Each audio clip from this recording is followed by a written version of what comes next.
What is going on, everyone? Welcome back to another episode of the Always Compete Seahawks podcast. It's been a minute. We went on our, May, June vacations. Recording this on June 27th. Yeah, We've been gone for like a month. we have.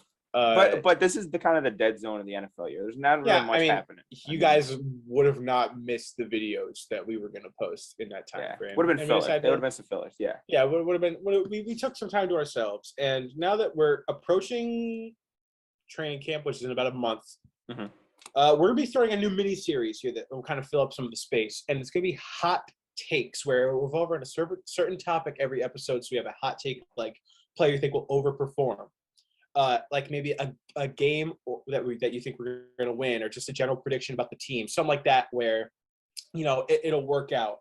So today we're doing players we think will overperform expectations, mainly set by the fans. I don't know how you did it, Mike. I tried to go for like one offense, one defense, but that was not a requirement. That was just kind of how I thought about it. So good frame of mind. Good frame of mind, I think. Yeah. Yeah. I'm looking forward to what you have to say. What do you have first? Okay, so for my first guy that I think will overperform, I think this is a guy that is not really talked about much in circles. My guy that I have is a new addition, first-time Seahawk, Noah Fant.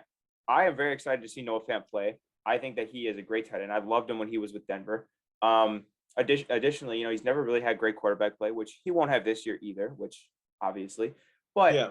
I think the Seahawks offense is very tight end heavy. I mean, you saw how often we wanted to feed the ball to Gerald Everett last year. And when he wasn't fumbling or tipping it out of his hands into interceptions, I thought he could have had a very productive year last year. So I think Noah Fant is a significant upgrade from Gerald Everett. Obviously fits our offense. I think fits our offense. He's going to be on the field a lot. And if Drew Lock is our quarterback, he's the only guy that he has familiarity with. So I think he'll look to Noah Fant as his security blanket. So I think Noah Fant is an under the radar guy that will overperform this year, in my opinion. I don't really see a lot of people talking about him though, which kind of surprises me, but I think it's Noah Fant. That is valid. I actually thought of Noah Fant. However, I think a lot of Seahawks fandom has high expectations for where Noah Fant's going to go. Yeah. And that's what led me to my first pick. My offensive pick is D. Eskridge. Oh, now, this is pretty warm. I think Pete Carroll really likes D. Eskridge. I think so too. Really likes D. Eskridge. And he's talked a lot about him. He said how he was one of the players who showed up a lot, especially like over like the spring. And apparently he was there like around draft time. And he was kind of participating a lot and really working on himself. And I think considering that Pete likes D so much, I think it's safe to assume that he's going to go up to Shane Waldron. He's going to be like, we didn't really give D the ball much last year. And they're going to want to do everything they can to make their quarterbacks' lives easy. And I think one of the ways to do that is to get a really reliable slot receiver that will be open the third, and if the first, second, third, and reads aren't there, you get the dump off to D. Eskridge, who can turn it upfield for like 6-7 yards, and then you get to the next play. I feel like the Seahawks haven't had that, and I feel like Pete Carroll really wants that, especially given this situation where you're not going to have Russ to make those plays for you anymore. You need your quarterbacks to be able to be comfortable and just be able to manage the game. And I think that with the inclusion of D. Eskridge, I think that we could really emphasize making life for our quarterbacks easier. And, also it's a benefit for D, considering we picked him in the second round and we don't want that pick to go to waste. I love D. Eskridge. That's a great. I honestly didn't even think of it like that. I think another thing that I thought of while you were saying that is DK Metcalf. There could be something going on with him where he wants to leave. Obviously, he's not going to have great quarterback play. He's coming up on a contract extension. There's a possibility for a trade there. So if DK Metcalf gets traded away from the Seahawks, D. Eskridge is going to have to step up, and he's going to have to get those targets that DK was going to get. I totally agree with what you're saying. Again, Russ was he could throw moon balls, right? I think for right now, they're going to try to play it a little more safe. I don't think we're going to see as many deep shots, which means a guy like D, who's going to be playing probably a lot in the slot. He's going to be in motion a lot. He's going to, shift around the defense. I think he's going to get a lot of targets. And another thing that I agree with that is part of your reasoning is last year, I think in the Colts game week 1, it was like, oh yeah, we're getting D. Eskridge the ball here a little bit. And then concussion. And it seemed like he had the worst concussion. It was brutal. brutal Yeah. concussion. Well, how long was he out? 6 weeks? He was out 6 weeks at least. I mean, he just and I think he came back, and I don't know if it was he was still bothered by it or if they didn't trust him. I don't know what happened, but it was like Eskridge just disappeared after week 1. So Yeah. I totally agree with Eskridge. I love that. I love that answer, and not something I thought of, but I totally agree with. Here's another one that I think is a little different logic than what I had with Noah Fant in terms of being underrated, but like a really good player underrated. This is a guy who plays a very hard position that isn't a particularly high draft pick, but I think that is going to play great. I'm going to go with Abraham Lucas as another guy that I think is going to overachieve this year. I think obviously he's going to play right tackle, right? Wasn't a first round pick. Tackle is, I would say, quarterback, tackle, and corner are the 3 hardest positions to just step into as a rookie. Very, very difficult in my opinion. So tackle is naturally a difficult position for rookies. He's not a first round pick. So the expectations, at least for him for this year, I think are going to be probably low. Like league wide, I don't think anybody is expecting Abraham Lucas to be good year 1, right? I do. I think he's going to be a very underrated piece of this offensive line. I think he's going to have a lot of opportunity to run block because Pete is going to want to run the ball, and we're not going to be able to throw the ball very well. He's going to have a lot of opportunity to maul guys in the run game. I am very excited, and I think Abraham Lucas will be an overachiever this year for the Seahawks. That is very, very valid. And I would also consider a potential surprise name there, Jake Curran. I've heard that Jake Curran is firmly in that tackle battle at right tackle, and we know that he showed out last year, and his play last year also coincided with the rush yards per game, which Pete loves that. So we got Rashad Penny back too. It's 100%. Let's see what happens here. Now, this guy is my defensive player. Once again, you talked about tough positions. This is a very difficult position. This is a position that puts a lot of pressure on you. And he's kind of been thrust into this role. He was a high draft pick, fairly high draft pick. I'm going to go with Cody Barton. Cody Barton is a guy who, it feels like every once in a while there'd be like KJ Wright out or Bobby Wagner out, and Cody Barton would step in and he'd have like 15 tackles. And you're like, yeah. Oh, maybe that's why we picked him in the 3rd round. You know what I mean? Maybe he is a dog, actually. Yeah, like genuinely, like the guy's very, very, he plays well when he gets his opportunities. He's great in coverage. He's a above average tackler, and he's very quick. He's shifty. He's got good feet. He can move around. He's just never been able to play. Right. Bobby Wagner gets cut. The Seahawks do not go out. And will they get like Iggy from the Bears? Really a special teams guy? I'm not sure. I think he's probably there to communicate some of the size stuff. I would agree. But we'll see. He might, you never know. He might get his opportunity. But Cody Barton, man, Pete was hyping him up. Like people he are was like, talking about great leader. Yeah. Pete was like, why didn't you draft a linebacker? Like I think like that was like one of like the serious questions. And he just said like, you guys see Cody Barton on the field. You don't see what we get off the field. We get a leader. We get a guy who's vocal. We get a very smart, intelligent player. We get a guy who owns up. I don't see why Cody Barton shouldn't have, if he's starting, Cody Barton will have, like, the Seahawks defense. Cody Barton will have like 100+ tackles. Oh, 100%. Yeah, 100%. 100%. Easy. Yeah. Mix that in with a few interceptions with his good coverage. I don't see why that he can't have that kind of breakout season, overperform what everybody's thinking. I think Cody Barton is really my biggest breakout pick for the Seahawks. Not in the sense that he's gonna be an All-Pro, not in the sense that he's gonna be a Pro Bowler. Yeah. Just in the sense that he's gonna prove why he was a 3rd round pick. He's gonna show that he can be a serviceable NFL player, and be a big role player on the team's defense.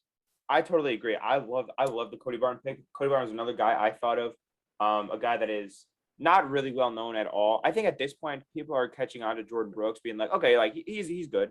I don't think people are really catching on outside of Seattle fans to Cody Barton. That's kind of what I'm thinking, like in terms of how well they're known, what their expected level of play is league wide. People don't really know much about Cody Barton, and I totally agree with you. I think that if he starts the whole year, if he plays majority of games, he's going to have 100+ tackles. He's good in coverage. He's going to have at least an interception or two. And I think the big thing when you're looking at that is how significant is the drop off going to be with Bobby Wagner gone? You know what I mean? Yeah. I mean, if it's noticeable, like they cut Bobby Wagner, it's one thing. But if it's like, oh, like this guy can play, like this guy, it makes it worth not paying Bobby Wagner $18 million a year. Like it will drastically improve approval ratings in the Seahawks in the Seahawks regime right now, because in the NFL, really all it is, it's kind of like you're in office, you're in politics. What you do and how successful you're going to be is widely based on how much you're approved by the fans. Because if the fans start losing interest, then the team starts losing money, and then the team's effed, you know? So it really depends on that. It's a business above everything else. Seahawks fans, not much to be happy about yet. Not particularly happy at this moment. You know, you trade your franchise quarterback. That can't be good. I mean, like, that would be like, that would, think about it, that would be like the U.S. just giving away California. Actually, they can have California. That'd be like. Well, I mean, you know, like, it's like the big thing. It's like when you look at the U.S., you think of California. Like, it's like the U.S. or like New York City. It's like the U.S. It's like, hey, Great Britain, do you want New York City back? Like, you could just have it, like, for free. Yeah. So, and then also on the same day, it's like, oh yeah, we traded Florida to Asia. It's like they traded New York City, and then the same day, it's like, oh yeah, you just straight up cut California off the map. It's just floating adrift in the ocean right now. It's like, what are you doing? Yeah. What are you talking about? The fault line. We just actually cut the fault lines on California right there. Yeah. And then they're gonna walk up to us and they're gonna be like, wait. But look who we added with what we got back with the California space. We filled it in with like New Zealand. It's like, I don't care about New Zealand. Why would I care about New Zealand? You just gave away California and New York City. Why would I care about New Zealand? Like, it's like, it makes no sense to me. And frankly, they need to prove themselves. This is the first year. It's like, you don't have Bobby, you don't have Russ, you don't have that safety blanket anymore. You don't really have the base of the team. You might not have DK in a couple weeks. Where are you gonna go? Yeah. And if Drew Lock and Cody Barton can play, Seahawks fans will drastically improve their ratings of what's going on right now. So it's a little concerning. That's all I'm going to say. Very much so. I mean, we lied earlier. The reason we took our break is because we just cannot accept the fact that our Seahawks team is in shambles. Yeah. And that we just I actually spent the entire break crying. Yeah. I literally just got done. That's why there's stuff all over my face. I literally just got done crying. My face is a little red. You can tell, like, cheeks. I was sobbing. Yeah. I was literally just like, my face I was actually in that corner over there, just like literally bawling my eyes out, screaming, 100%. Kicking, everything. But, you know, it is what it is. It is what it is. We'll survive. This is what you sign up for when you become a Seahawks fan. Let that be known. This is where you go to TikTok and you watch all those Bryce Young to Seattle jersey swaps, the CJ Stroud jersey swap. That's where you go there and just escape into bliss and just live in fantasy land for a while. We're gonna suck. But then we're not gonna suck. And then also, though, you get that Baker Mayfield trade report, and you're like, no. The thing is, okay, I was talking about this the other day too, right? I was talking about. I mean, Mike, this might be a video, so don't go too deep. Yeah, but just give what you're gonna say here. Like, don't open up the whole thing. Baker Mayfield's progressive commercials suck. That's all I gotta say. That's controversial. That is very controversial. I would gladly have him just for his progressive commercials. That's wild. He doesn't have to play. The best part about Baker Mayfield is his facial hair, if we're being real. I think it's progressive commercials. I need to see, like, my house at CenturyLink. Like him, like, throwing a salmon. Like, that would come on. Lumen Field. Lumen. I call it CenturyLink, and you won't be able to change. Like, that's true. We're never not gonna call it. Yo, we got a game with the Loom tonight. Like, no, we got a game with the Link. Yeah, that's so much cooler, dude. That's so much cooler. Oh my gosh. Got a game with the as I sometimes call it the Clink. Yeah. Didn't we predict didn't we call it when they changed the name to Lumen, just the whole season just downhill after that shit? Yeah, and guess what? We threw a pick six against the Rams and everything fell apart. That was when did it get renamed Lumen? End of 2021? Like end of 2020 when it was it was the Let Russ Cook year. I can't throw away the shirt. It's a nice shirt. I like the shirt, but just, the words are haunting. Hey, I'm no pro let Russ cook in Denver. Please let that happen so we can get a Definitely. great first round pick. So, anyways, Yes. Yes. that's all we're gonna say. Stay tuned because that's what, as I said, Baker Mayfield stuff. Tons of rumors being kicked up right now. Like one day I'll wake up and I'll see like a tweet from like NFL _trade _rumors _real, and it's like Yeah. Lamar Jackson to the Seahawks. I think it's gonna happen.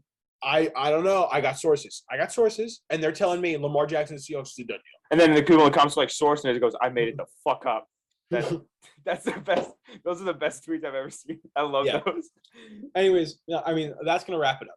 We appreciate you guys for listening. Stay tuned. You're gone for a while. We will. We're back gonna, now. we're going to have a hankering. We're going to have a hankering to make some videos. So Yes, stay sir. tuned. All right. Peace out. Subscribe. Yeah. Peace.